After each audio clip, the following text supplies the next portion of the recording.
What's going on, golf addicts? Welcome to Tour Junkies After Dark, presented by DK Sportsbook. I am DB of the Tour Junkies, riding solo tonight. Me and Pat are actually preparing to go live as credentialed media to the Quail Hollow Golf Club, the host of the Wells Fargo Championship in Charlotte, North Carolina. So we got to knock this out, all right? We'll be on site, doing our thing, finding out what we need to know to be able to bet this tournament and bet it right, and make DraftKings pay. So I'm pumped about that. Follow along on Instagram at tour_junkies if you're not already. We'll post a bunch of content there and in our Discord. But we got the Wells Fargo. It's another elevated event. Rory McIlroy headlines it. Jon Rahm, Scotty Scheffler are sitting out. But we do have, I think, 40 of the top 50 players in the world on site at Quail Hollow. This golf course, we kind of know what it is. It's a longer golf course. It's got some teeth in it, got some length in it. It's going to demand a lot off the tee, a lot of mid to long iron shots. And then you got to be able to make some putts on these kind of larger but slopey, super fast, undulating Bermuda greens here in Charlotte, North Carolina. Rory McIlroy's really dominated this tournament. He's won 3 times, but only once in the last few years. Now, Quail Hollow has been the host site of the Wells Fargo in 2021, 2019, 2018. It hosted the PGA Championship that Justin Thomas won in 2017. And then beyond that, it hosted for quite some time. In 2022 and in 2020, it wasn't played at Quail Hollow. 2020, it was COVID. 2022, it was the host site of the President's Cup instead. So things to know, Rory won in 2021, Max Homa won in 2019, and Jason Day won it in 2018. Let's look at the top of the board on DraftKings and talk about a few bets that we like. By the way, if you were here last week, we had Tony Finau all over him at plus 850, won the Mexico Open. Also gave you a top 20 number on our boy Toasty, who finished top 10, actually finished 10th at plus 850 for the top 20 number. Hope you cashed on that. Top of the board, you got Rory as the favorite. I don't want to bet Rory as the favorite just because I don't bet favorites, number one. Number two, he's not really playing that great. I think he's got a lot of mental, emotional pressure going on right now with the live stuff and all that he's had to handle over the last 12 months. I don't think we're getting the same Rory. I know he's been dominant at Quail Hollow. I know he loves this place. I'm just not interested.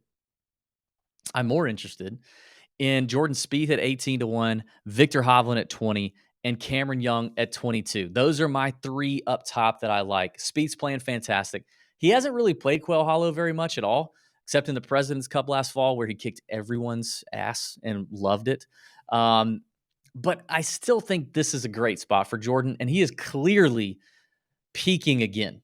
Good to see. Victor Hovland, Cam Young, a couple of young, just absolute ball strikers. Hovland's, I think, finished 3rd here in 2021 the last time out.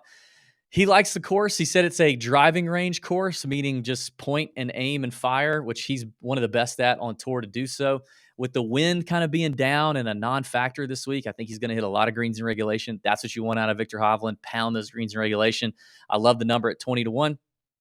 And then Cam Young, the young bomber that we've all been waiting to finally get that win. He's had a bunch of runner-ups. He's had top 5s in majors. He looks like a stud, right? If there's any player in this field that has the same skill set as Rory McIlroy of just absolute nuking a driver over corners and bombing it all over the place and hitting your long irons well, it's Cam Young. He's the younger version of that ability that Rory has off the tee. And then he's got Paul Tesori on the bag caddying for him, who caddied for Webb Simpson for so long. Webb Simpson, a notable member here at Quail Hollow and lives on like number 7 or 8. Paul and Webb had many laps together around Quail Hollow Golf Club. So I think he'll do everything he needs to usher along young Cameron Young around Quail Hollow. Working down the board a little bit, I'm interested in Tommy Fleetwood at 45-1. Tommy Fleetwood's had had a couple of good rounds here at Quail Hollow before. He's been playing very well lately. All the ball striking is there. The iron play has been fantastic. He just hasn't quite been able to close the door, and we've all been waiting on it, right, for years. I don't know. I just got a feeling. I feel like, and it may not be this week, but I feel like in 2023, we are going to see Tommy Fleetwood finally win a big-time PGA Tour event. That's just my gut. So I'm betting it 45-1. It's really tough to pull the trigger on some of these long shots on DraftKings, especially outright. They might be more top 10 or top 20 numbers given the elevated event status, but a couple of names that are just sticking out to me. Taylor Moore at 75-1. I mean, it'd be a shocker for the young kid to do this, but I mean, he just won the Valspar, took it from Tommy Fleetwood and company there at the Valspar. Chris Kirk was battling for him. I don't know, Adam Schenk. Was it Schenk, Spieth, Fleetwood? Yeah. And then Taylor Moore. But he just won. He's playing really well, even beyond that. And his irons are so good. So good. I think that's gonna be a massive benefit for him here at Quail Hollow. So 75 to 1 Taylor Moore is interesting. And then listen, just because I hate myself, Gary Woodland at 90 to 1. On the off chance that Gary Woodland gets hypnotized between now and Thursday, and the person who hypnotizes him uh, gives him some putting thought that helps him actually make putts and get the ball in the hole. If that happens, I would love to be on the 90 to 1 number because Gary's ball striking is tremendous right now. It was tremendous last week at the Mexico Open. Can't make a putt to save his life. You got to make putts, okay? But this is a harder golf course. Sometimes par is your friend, requiring less birdie putts to go in. That's a good thing for Gary. And he's played well here before. So I like little Gary Woodland. Other than that, let me see. Let's look at some top 20s before we get out of here. Actually, so obviously any of those names I just mentioned could be possible top 20 numbers, but working down the board, let me give you some bomb top 20s. By the way, Gary Woodland's plus 320. Love that, actually. I really, really like that. Let's keep going like deep down the board though. Hayden Buckley at plus 450 is interesting to me. Strokes gained off the tee is it's a factor every single week.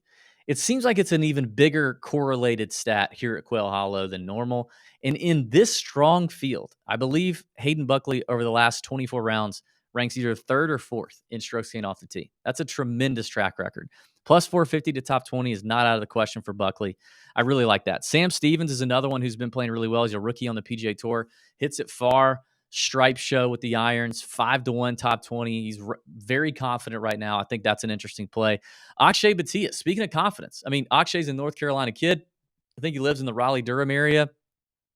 Was just in the final group in Mexico with John Rahm and Scotty Scheffler. Had a chance to win. Didn't convert, but the kid's a stud. I think Akshay Bhatia at 5 to 1 is quite interesting. Let me see if I can find one more just nuclear bomb. Like DraftKings might limit your account if you hit this. Top 20. This is not top 40. This is top 20. Top 20. No, there's no way that guy can finish top 20. I mean, a bomb might be Trey Mullinax. I mean, he could miss the cut very easily as well. But Trey Mullinax, long hitter, gonna hit his long irons quite well.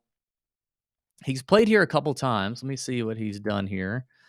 Finished 50th in 2019, so not great. But I don't know. Mullinax is a long hitter, good long irons. His form's been off lately, but I mean, in an elevated event at the Arnold Palmer, finished 8th. That's something, 31st at Torrey Pines. That's a tough course, difficult track. I could see it happening. 10 to 1 might be worth the ride. All right, that's it. That's all I got. Tour Junkies After Dark, presented by DraftKings Sportsbook. Have a great week. Make DraftKings pay. See ya.